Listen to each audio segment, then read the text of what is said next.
My daughter received a bike from her uncle, my brother, on her 11th birthday. She was over the moon and excited to use it because it was on her wish list for so long. Days ago, I discovered that my husband reached out to my brother to ask for the recipient for the bike and returned it to the store, and kept the money for himself while my daughter was at school. The bike was at home. My daughter and I got home and she started crying after noticing the bike was gone. My husband was home at the time. He told me he returned the bike and got money in return to spend on something useful for us since the bike was just there as a distraction and there was no need for it now since we're the dead of winter. I was aggravated and lost it on him, saying it wasn't his, didn't come from him. And he didn't pay for it, so he had no right to touch it, knowing our daughter's been wanting it for a long time, and my brother was decent enough to buy it for her despite barely having money to get him by. I told him what he did was theft and insisted he hand over the money to me so I could repurchase it, but he said he spent it on stuff for the house and doesn't have any money left now. But I knew about the money he was stashing away in the bedroom that he forbade me from tossing, and I took some of it and went out to repurchase the bike while he was out the next day. He found out and verbally lashed out at me, saying I should have never touched the money he was saving for himself, which isn't much, but I lashed right back that I had to so I could repurchase the bike he took from under our daughter.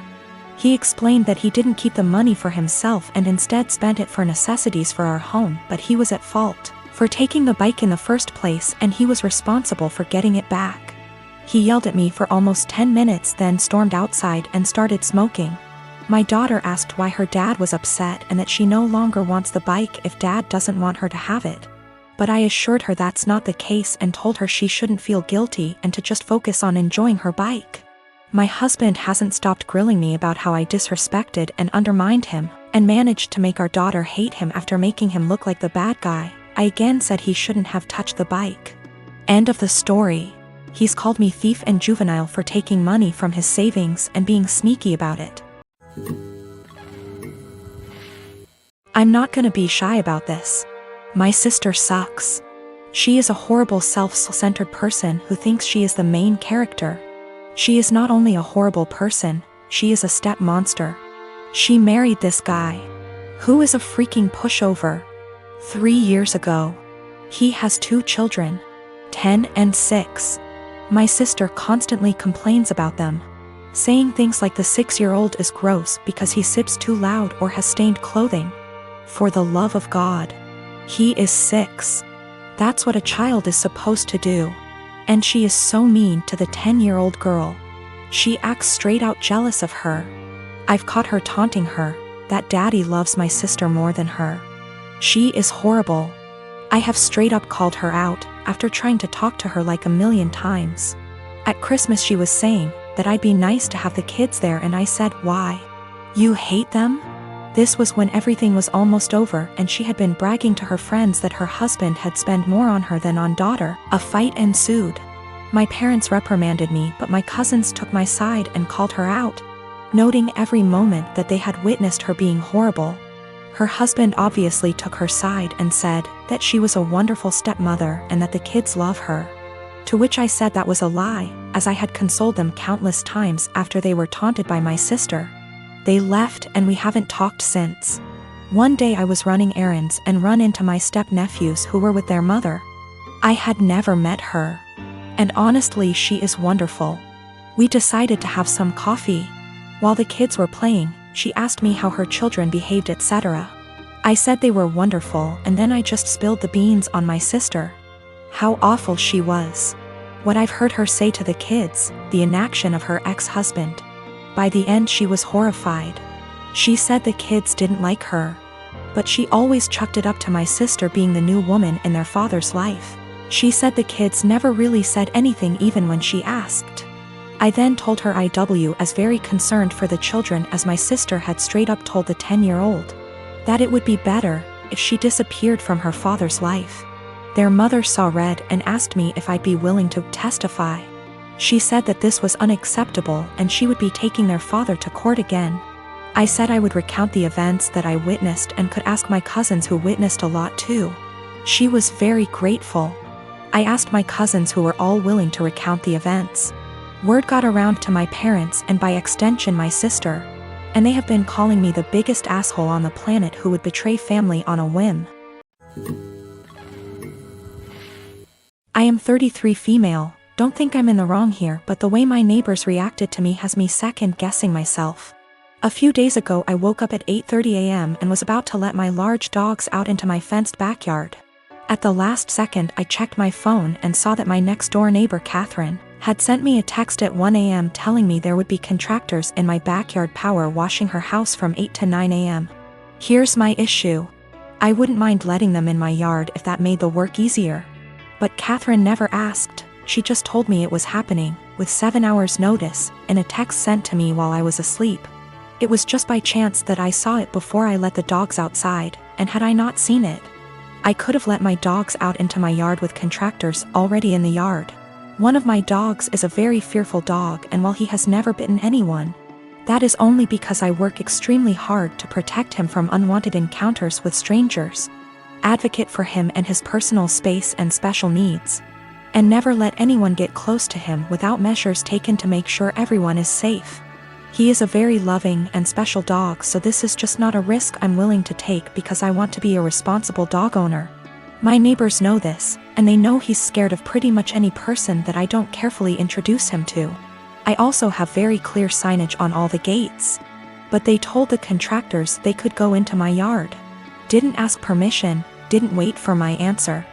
I felt this was an egregious overstep, and just kinda rude and entitled of them to not ask me permission, and just tell me it was happening like I had no say in the matter. I got mad and texted her back and told her that this could have a very serious safety issue and it is not okay, under any circumstances, for them to ever give anyone permission to enter my yard where my dogs could bite them. Unacceptable, and never again. Catherine's husband Jack then blew his top and told me that they didn't have any notice either.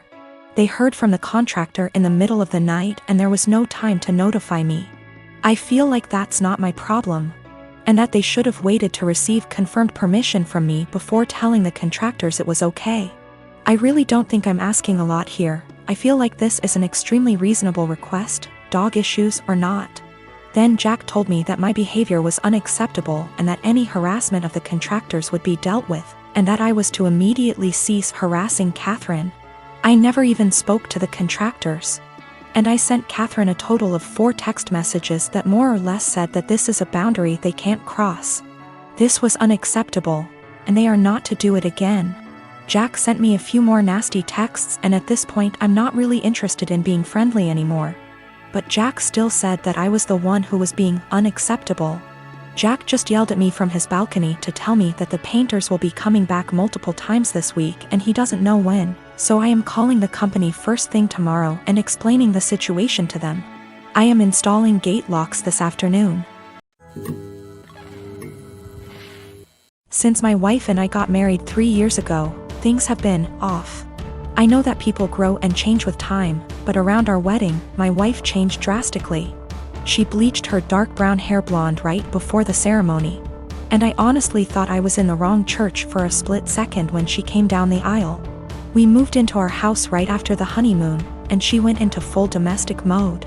We'd shared cleaning duties before, but once we moved into the house, she became insistent on doing everything before I could even get to it. Since this is our first house, I thought it was some kind of homeowner nesting thing, but it never stopped. Her hair color is none of my business, and I think most people would be happy not to have to clean. So I honestly didn't really think much of either of those things at the time. The big thing has always been how closed off she got after the wedding.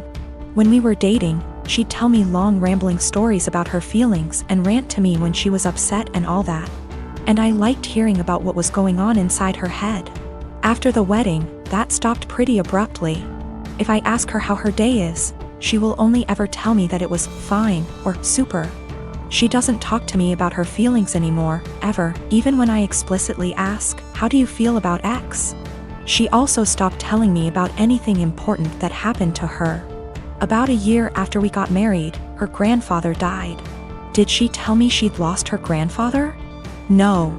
She told me that she had to go to a conference for work on the other side of the country, which I thought nothing of. On the second day she was gone, her older brother texted me to tell me that my in-laws had really missed seeing me at the funeral. When I called her to ask why in the ever-loving hell she didn't tell me, and then lied about it, all she would say was, "I didn't want to trouble you. You have a lot on your plate." After that, she went on a couple of spontaneous family trips. She's really close to her family, so the first time she said she was going camping with her brother at their alma mater. I didn't think a lot of it other than to be slightly disappointed and confused that I wasn't invited, because her brother's cool and the three of us go camping together a lot. But the second time, I started hearing alarm bells.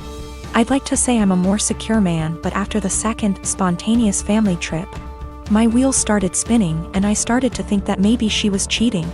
This was a weird insecurity in the back of my mind for a while, since she wasn't showing any other big signs of cheating.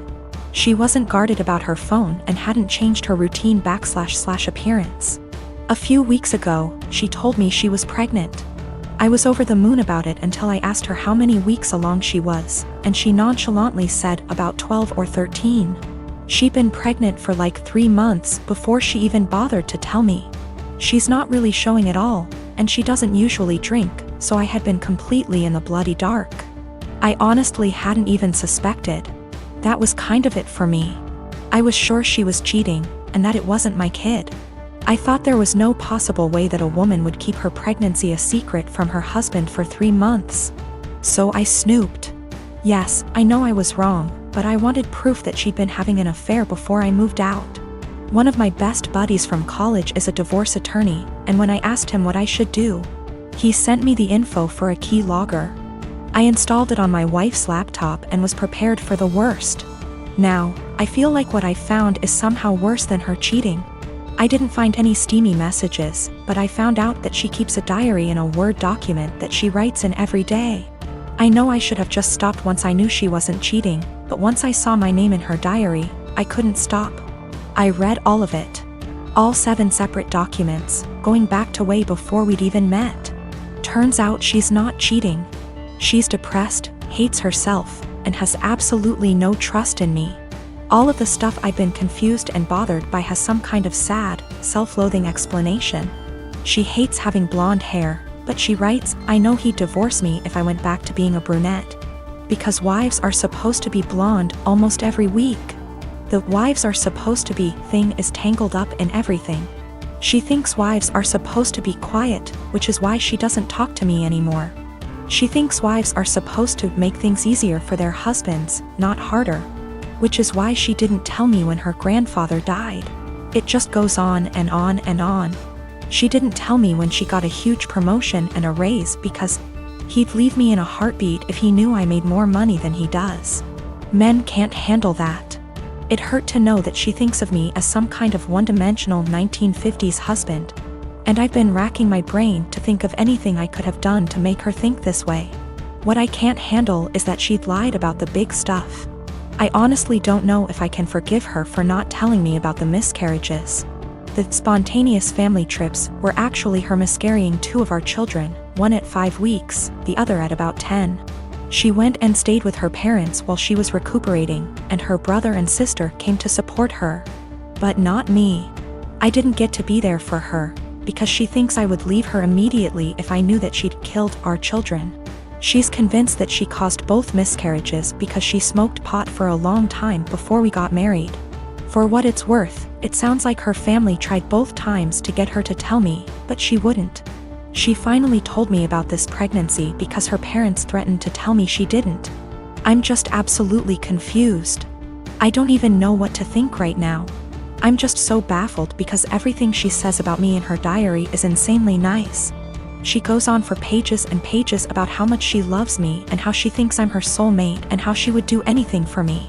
I just can't understand why she thinks that I would leave her.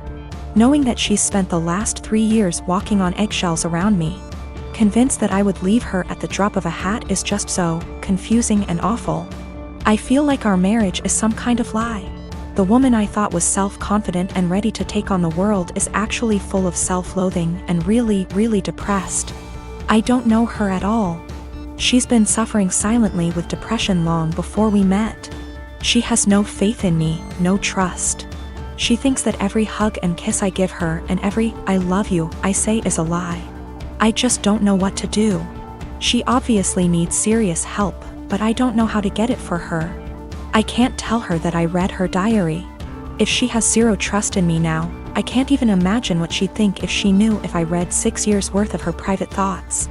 I feel like I need to get my in-laws on board somehow, but I don't know what to say to them. I know I can't ignore this, but I feel like any move is the wrong move.